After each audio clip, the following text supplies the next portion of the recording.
Kasih karunia dan damai sejahtera Allah Bapa kita dan dari Tuhan Yesus Kristus menyertaimu sekalian. Amin. Roma 8 ayat 31. Sebab itu, apakah yang akan kita katakan tentang semuanya itu? Jika Allah di pihak kita, siapakah yang akan melawan kita? Demikian firman Tuhan. Bapak Ibu Saudara terkasih, pagi hari ini Selasa 5 Oktober 2021. Firman Tuhan sudah menyapa kita sebagaimana sudah dibacakan oleh anak remaja kita. Kalau boleh kita merenungkan pada pagi hari ini bahwa menjadi orang Kristen atau menjadi warga gereja adalah tidak identik menjadi seorang yang percaya kepada Kristus. Menjadi warga gereja atau Kristen boleh hanya mengikuti ukuran-ukuran normatif, mendaftarkan diri di salah satu gereja, rajin beribadah atau datang ke gereja, duduk dengan baik, disambut dengan sapaan salam senyum, serta duduk di tempat yang ber-AC, gereja yang baik.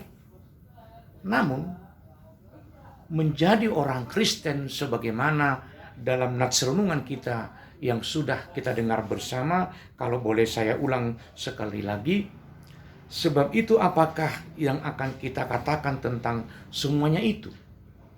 Jika Allah di pihak kita, siapakah yang akan melawan kita? Bila kita memahami nats ini, bahwa mengikut Kristus berarti menyangkal diri, menyerahkan seutuhnya hidup kita kepada Tuhan. Kehendak dalam diri kita adalah seturut dengan kehendak Tuhan. Ternyata dalam masa-masa Rasul Paulus melayani di Roma, banyak orang-orang Kristen yang mengalami penderitaan oleh karena ketaatan dan kesetiaannya kepada Kristus. Orang lain tidak suka melihat kehadiran cara-cara orang Kristen yang tidak lagi sesuai dengan kehendak mereka. Hidup orang Kristen memang benar berbeda. Banyak tekanan, penyiksaan, penganiayaan, bahkan banyak juga yang dipenjara dan dibunuh dengan cara-cara yang sadis, sehingga menyurutkan semangat orang-orang Kristen yang lain.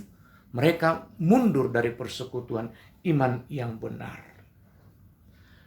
Oleh karena mendapatkan penganiayaan yang begitu besar, sapaan Paulus ini sesungguhnya mau meneguhkan iman orang percaya pada masa itu. Kalau dikatakan misalnya, jika Allah di pihak kita, siapakah yang akan melawan kita?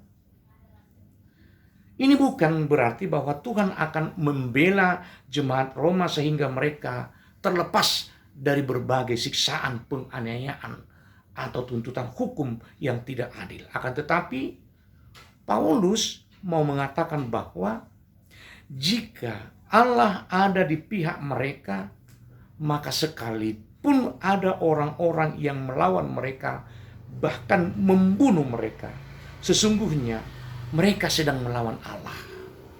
Dan penderitaan yang mereka alami itu adalah bukti mereka sungguh-sungguh memiliki Kristus dalam hidup mereka. Jadi dianiaya atau bukan, itu bukan lagi menjadi hal yang terpenting. Yang terpenting adalah orang mau dengan sungguh-sungguh berjuang bersama berdasarkan iman yang benar, hingga mereka bisa mengenakan pribadi Kristus yang seutuhnya. Tuhan akan mengaruniakan kemampuan bagi setiap orang yang mau seturut dengan kehendak Allah. Tuhan tidak pernah meninggalkan orang-orang percaya. Mereka akan diberi semangat, kekuatan, dan kebenaran-kebenaran yang memuliakan Tuhan. Oleh karena itu, pengharapan orang percaya tidak boleh hanya berhenti di dalam penderitaan, tetapi sudah dalam kemenangan. Orang Kristen bukanlah hidup dalam penderitaan dalam arti akhir hidupnya menderita, tetapi itu adalah bagian dari kesetiaan, wujud nyata kesetiaan kepada Tuhan. Mereka mau memikul salib sebagaimana Yesus sudah mendahulunya. Inilah pengharapan jemaat Romawi yang luar biasa, sehingga mereka tidak lagi memandang penderitaan atau dunia ini sebagai hal yang terpenting dalam diri mereka. Saudara terkasih, bagaimana dengan kita saat ini? Di saat kita menghadapi berbagai persoalan, apakah kita mundur dari iman yang benar?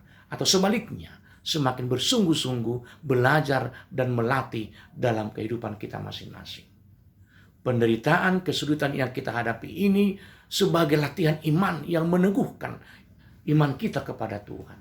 Kita tidak goyah, malah semakin berteguh hati memuliakan Tuhan.